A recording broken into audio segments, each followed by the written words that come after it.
Et donc aujourd'hui, on va parler de télétravail. Alors pourquoi on va parler de télétravail? Parce que, d'abord, qu'est-ce qu'on va voir dans cette chronique? C'est toujours important de vous donner un peu le thème. Donc on va voir, que, la tech aux US est en train de changer la vie. On peut appeler ça un revirement en demandant à ses collaborateurs de revenir au bureau et en imposant aux collaborateurs de revenir au bureau de façon massive. Et donc, est-ce que c'est un échec finalement le télétravail, hein? La grande question, c'est faut-il le supprimer? Donc est-ce que c'est un constat d'échec? Pour vous, les entrepreneurs, faut-il l'abandonner totalement ou bien le conserver? Dans quel cas? On verra également si vous souhaitez, changer les choses par rapport à votre organisation d'aujourd'hui, comment faire? Si vous décidez de supprimer totalement ou partiellement le télétravail, on vous donnera notre opinion sur la meilleure façon de faire. Un sujet sensible. Bienvenue pour Hier, dans cette Le nouvelle Figaro. édition des chroniques Melchior pour l'entrepreneur.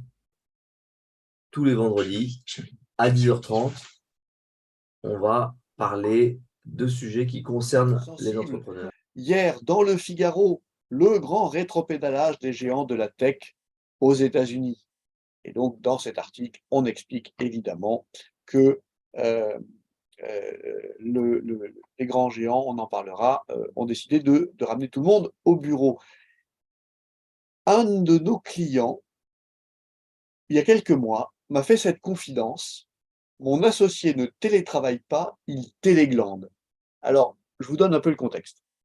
Plusieurs associés, une entreprise moyenne avec, pas mal de pas mal de clients, pas mal de salariés, une belle organisation, 3 associés. L'un des 3 dit aux 2 autres: «Oh, moi, le vendredi, je pense que je vais télétravailler». Et donc, après tout, pourquoi pas? Il y a déjà du télétravail dans l'entreprise. Quand un associé s'y met, c'est une forme de valeur d'exemple. Et donc ils lui disent bien volontiers: «Allez, vas-y». Et puis, au fur et à mesure des semaines, ils s'aperçoivent que l'associé est de moins en moins joignable, voire même de moins en moins au travail, en fait, hein. Il me racontait qu'ils l'ont attrapé chez IKEA au téléphone, quelques semaines après le début de son télétravail. Alors, cette idée de la téléglande, elle n'est pas seulement entre les associés entrepreneurs, elle est aussi parfois le doute qui se pose quand vous n'avez plus vos collaborateurs sous la main. Est-ce qu'ils travaillent vraiment? Alors, reprenons un petit peu en arrière. Avant 2020, il y avait environ 4 des salariés en France qui télétravaillaient. Aujourd'hui, on est environ à 27.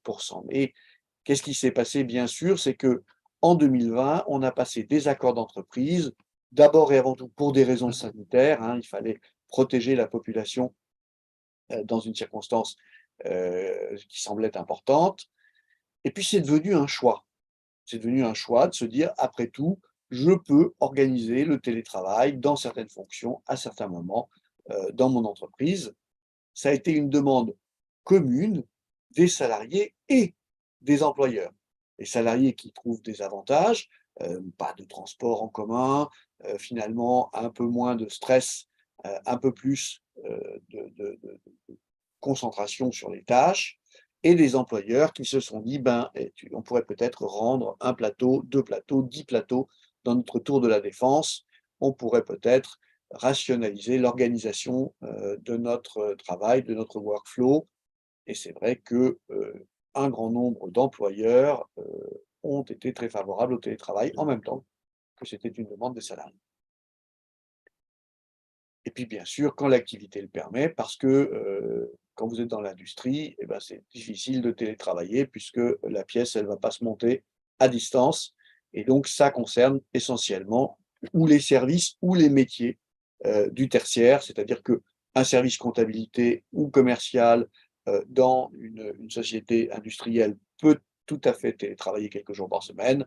Mais quand vous êtes en 2-8 ou en 3-8, c'est beaucoup plus compliqué de dire à votre collaborateur: «Pas de souci, tu feras, la peinture, de la voiture à distance». Alors pourquoi cette remise en cause? D'abord, Zuckerberg et toute la tech américaine, semble-t-il, c'est ce que les médias nous racontent, ont donné des instructions claires c'est retour au bureau. Et c'est vraiment l'inverse de ce qu'il disait il n'y a pas si longtemps, puisque notamment Mark Zuckerberg était un des premiers chez Facebook, Meta, à permettre aux collaborateurs de travailler. Imaginez que d'ici 10 ans, il pourrait réduire de 50% la surface de ses bureaux. Et donc, il se disait, allez, une décennie 2020-2030, en 2030, c'est rentré dans les mœurs, je n'ai plus besoin de garder un poste de travail disponible pour chacun de mes collaborateurs, ou même j'aurais plus besoin que d'avoir la moitié des postes de travail qui seront nécessaires.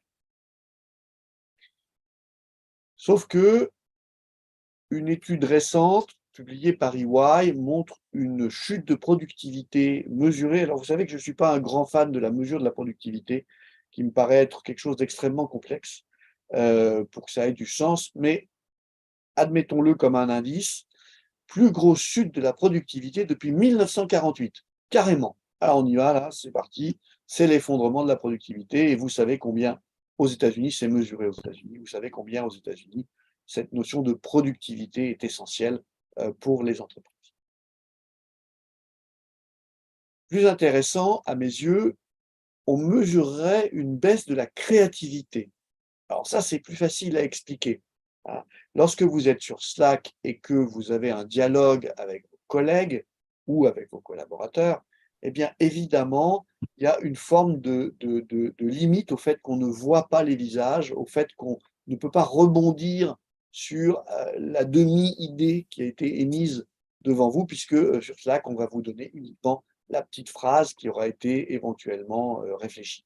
Donc vous perdez la capacité de l'échange, et c'est particulièrement vrai dans des fonctions commerciales, par exemple, ou dans la résolution de problèmes qui font partie des grands moments dans une entreprise où on va travailler ensemble, on va se mettre ensemble pour réfléchir.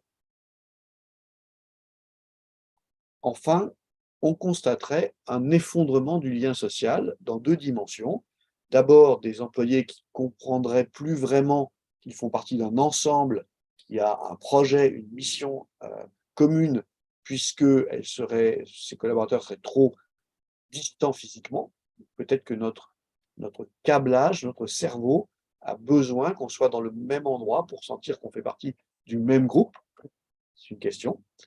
Et puis, là aussi, un clin d'œil à nos amis américains, un effondrement du networking, puisque contacter quelqu'un sur LinkedIn et faire un Google Meet ou un Zoom, eh bien, c'est pas la même chose que de se rencontrer dans une conférence ou de se rencontrer dans un séminaire ou d'inviter les gens à venir partager un moment avec vous physiquement.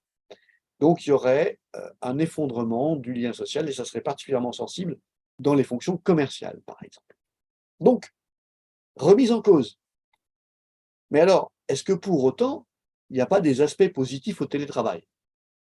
Moi, ce que je constate, hein, en parlant avec nos clients, c'est que, et c'est confirmé par une étude de 2022 de la DARES, c'est le ministère du Travail, il y a 80% des gens qui télétravaillent qui sont satisfaits. Alors, on se rappelle, hein, ça concerne que 27% des salariés. Mais 80% de ces 27% sont satisfaits.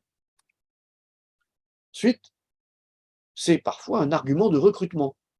On a vu fleurir dans les annonces 2 jours de télétravail, 3 jours de télétravail, organisation libre de votre temps, et cetera, dans l'espoir d'attirer des profils qui, en tout cas c'est une théorie qu'on a beaucoup entendue, seraient plus indépendants, avec finalement l'envie plus d'être dans un lien contractuel avec leur entreprise. Et donc beaucoup d'entrepreneurs sont passés au télétravail, notamment aussi en disant: «Bah, écoutez, chez nous, c'est possible, chez nous, si c'est ce que vous souhaitez, il y aura ce télétravail». L'argument de recrutement. À l'évidence, les gens qui télétravaillent, finalement, surtout quand ils habitent dans une zone urbaine et qu'ils prennent les transports en commun, eh bien, ça leur évite du temps de transport qui est fatigant, qui est stressant, et matin et soir, finalement, eh bien, avec le télétravail, ça disparaît parce que vous faites votre thé ou votre café, et en moins de 30 secondes, vous êtes à votre bureau. C'est difficile à battre avant qu'on arrive au modèle Star Trek avec la téléportation. C'est pas pour tout de suite, espérons-le un jour, mais en attendant, on évite par exemple, à quelqu'un qui est en région parisienne, à Shanghai ou dans la région de New York ou de Los Angeles, 2 à 3 heures par jour passées dans les transports.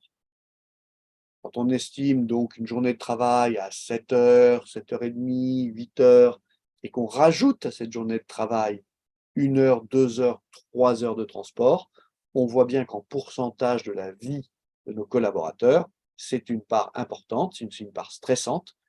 Ça permet bien entendu d'avoir une vie personnelle et une vie familiale plus simple à gérer, hein, quand on est en télétravail. Et évidemment, c'est ce qu'il remonte des études, une des grandes satisfactions, c'est l'absence de ce temps de transport quand il est un peu long.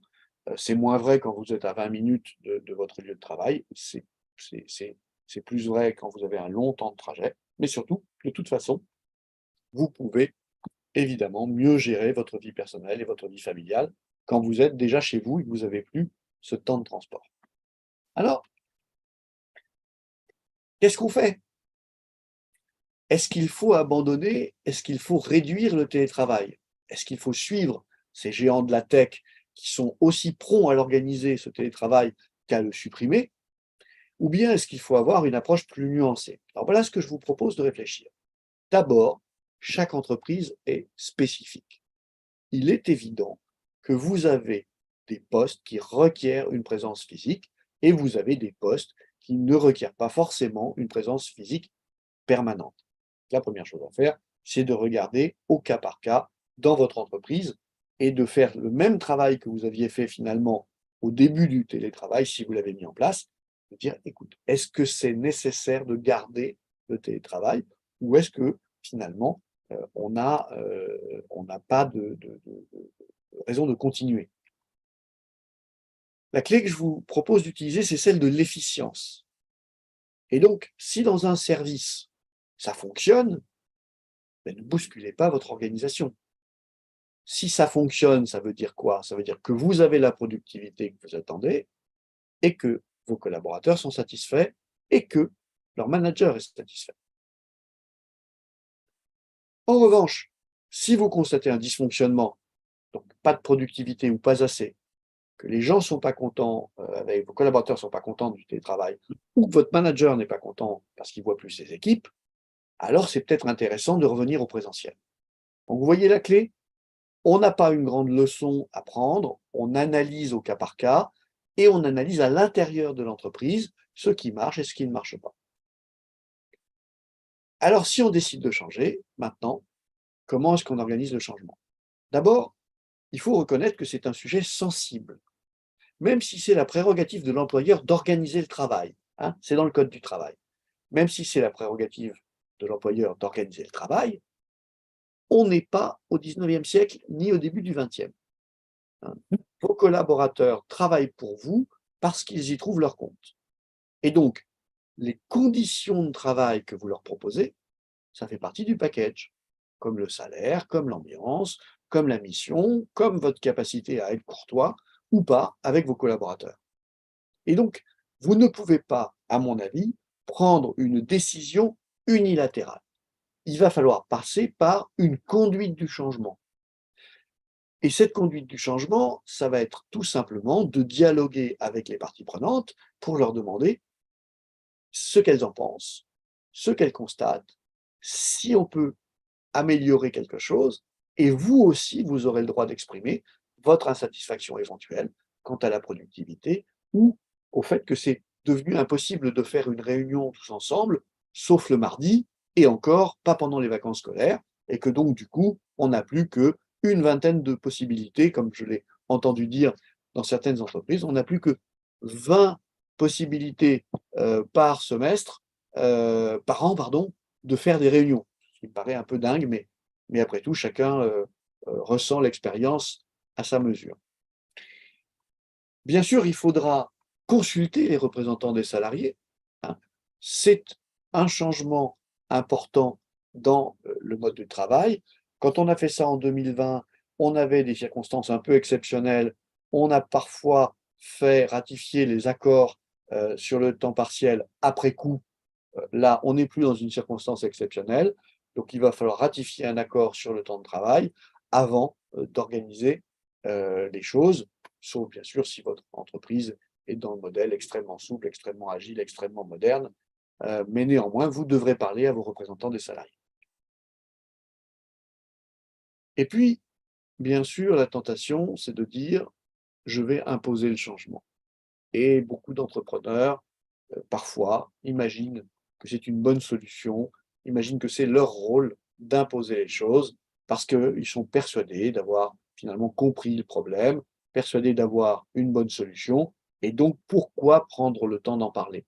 Alors je raconterai à nouveau l'anecdote, on n'est plus à la fin du 19e, au début du 20e siècle, on est au 21e siècle et aujourd'hui, vos collaborateurs viennent travailler avec vous s'ils en ont envie. Ça ne va pas s'arranger dans les années qui viennent. Beaucoup de métiers sont déjà en tension et avec la démographie, on aura de moins en moins de personnes en âge de travailler ou ayant envie de travailler et donc vous avez intérêt à chouchouter vos collaborateurs. J'entends déjà les hurlements de certains amis entrepreneurs. En conclusion, parce qu'il y en a une, réfléchir au télétravail, c'est une incroyable opportunité pour repenser l'organisation complète de votre entreprise.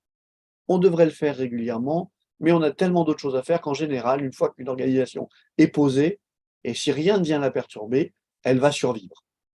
Eh bien, là, vous avez une chance incroyable. Vous allez pouvoir, avec vos collaborateurs, vous asseoir et repenser toute l'organisation de l'entreprise. En tout cas, une opportunité que je vous conseille de saisir sous cet angle-là.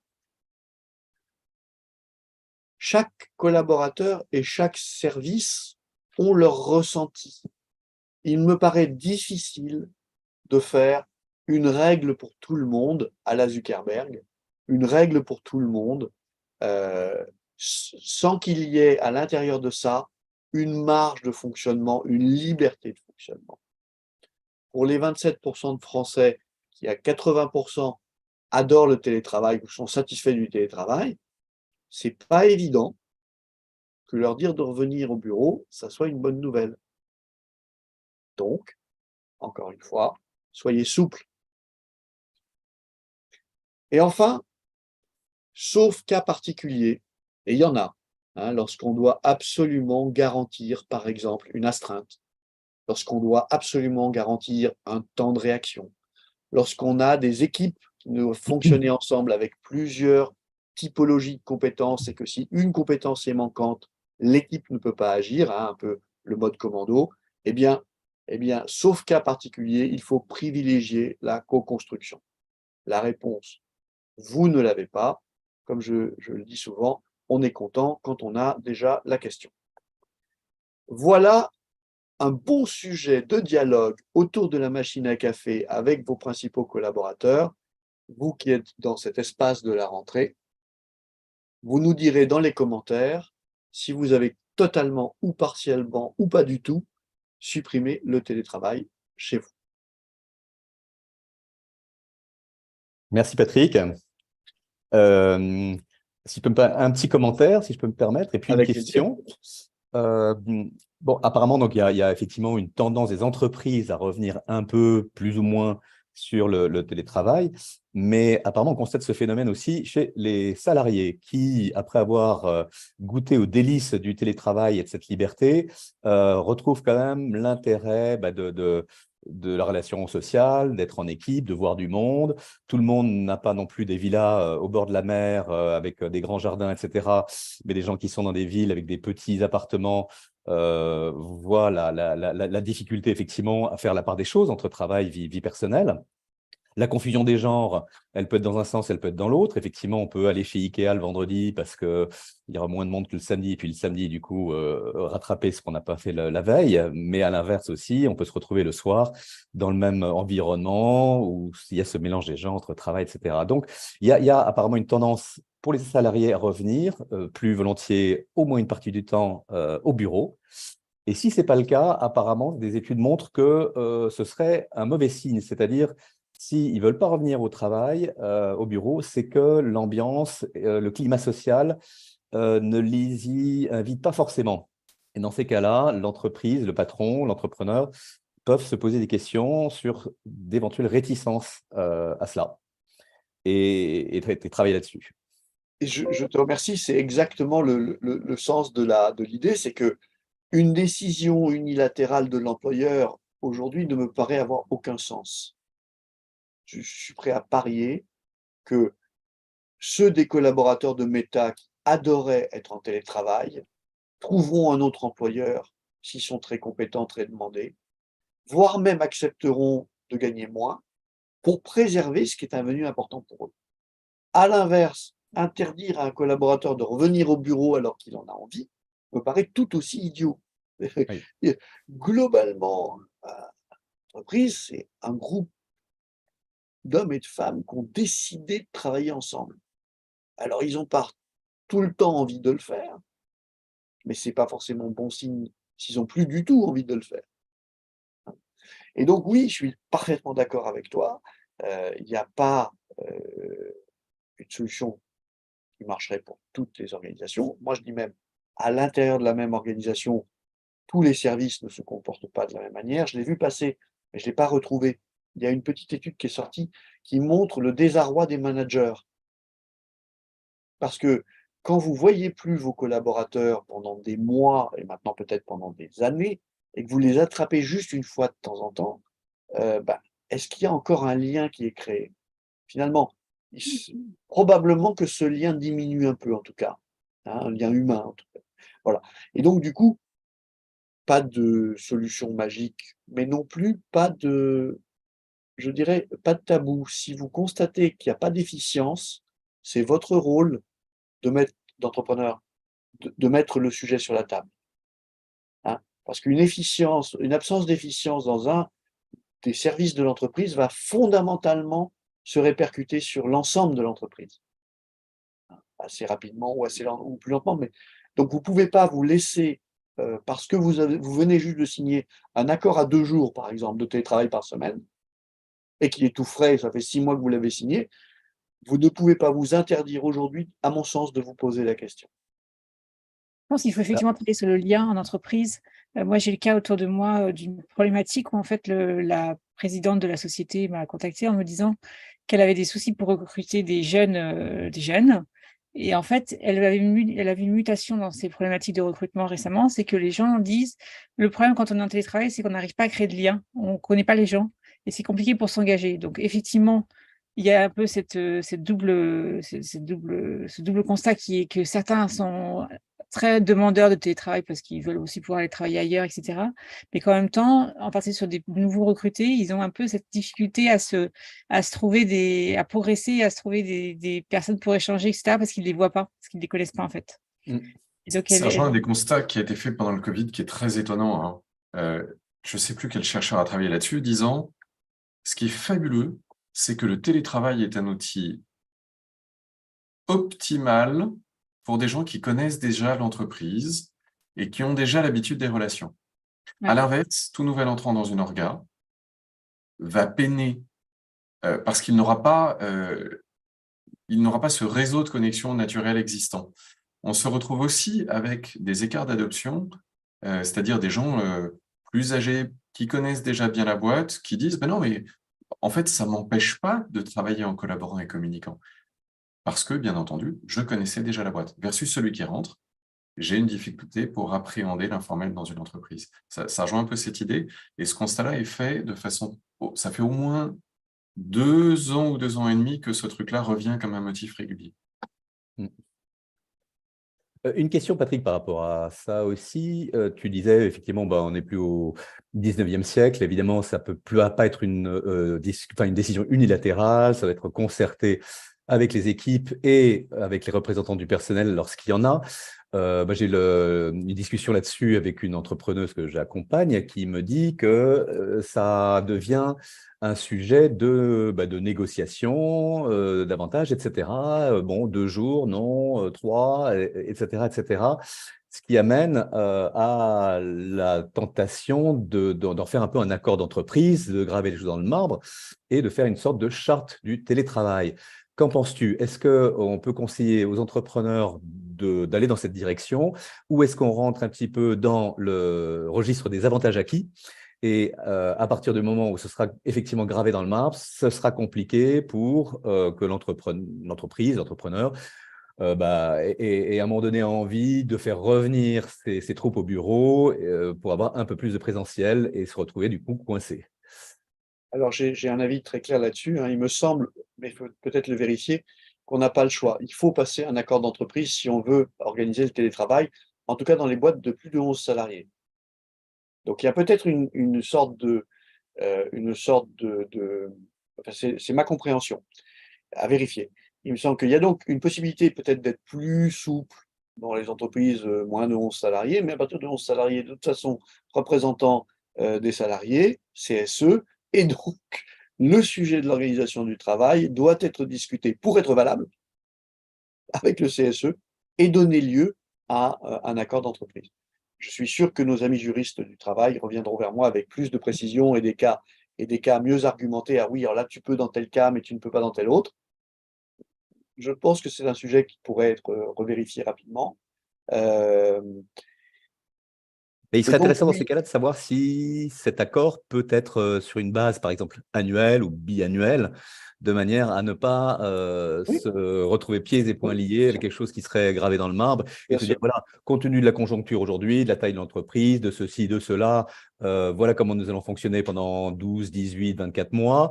Charge aux parties de rediscuter sur de nouvelles bases le moment venu. Je pense que c'est un très, très bon conseil. Garder de la souplesse. L'uni Les situations changent, les contextes changent et là où on était très content d'avoir du télétravail finalement et a priori tout le monde était très content pour ceux qui y avaient droit et à qui ça correspondait bien, hem, peut-être qu'ils vont changer d'avis et donc de la souplesse. Dans le respect du droit et des règles, de la souplesse.